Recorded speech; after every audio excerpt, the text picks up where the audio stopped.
In this video, I'm going to show you how to fix Gemini not generating images. Now, there's many reasons why this could be happening, but just always make sure that your image generation is actually enabled because Gemini does not always generate images by default. So what you need to do in order to generate it is go ahead and just make sure that create image is selected. And also you want to make sure you include the right keywords in your prompt. For example, whenever you're trying to ask for an image, type in a word such as generate.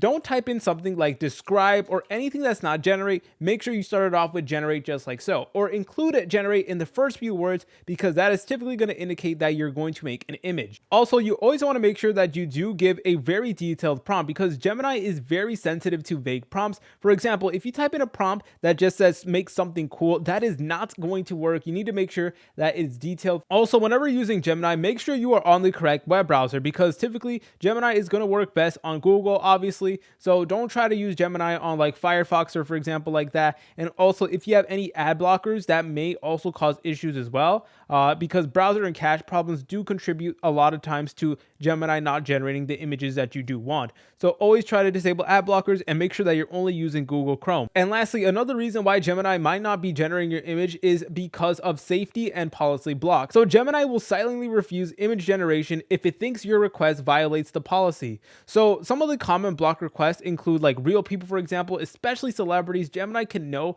if you're trying to do something with celebrities or faces that resemble real people or any other like explicit content that's just not allowed on Gemini. And also sometimes copyrighted characters can be off limits as well. So if you run into a situation like that and you're pretty sure that like your prompt doesn't violate any of the policies and stuff like that, what I honestly recommend that you guys do is use other alternatives. And my favorite alternative is actually Grok AI. And the reason why I like Grok AI so much is because it is far more lenient in the prompts that you can go ahead and use. So for example, if there's something that will not work on like Gemini, for example, then go ahead and try it on Grok because Grok, once again, is far more lenient. Their policy is far more understanding and way less restrictive than Gemini. So go ahead and try to do whatever you're trying to do on Grok as well. But yeah, if you guys have any other ideas or options, please leave them in the comment section down below so that you're able to help out other people. If you guys found this video helpful, make sure to leave a like and subscribe. I'll see you in the next tutorial.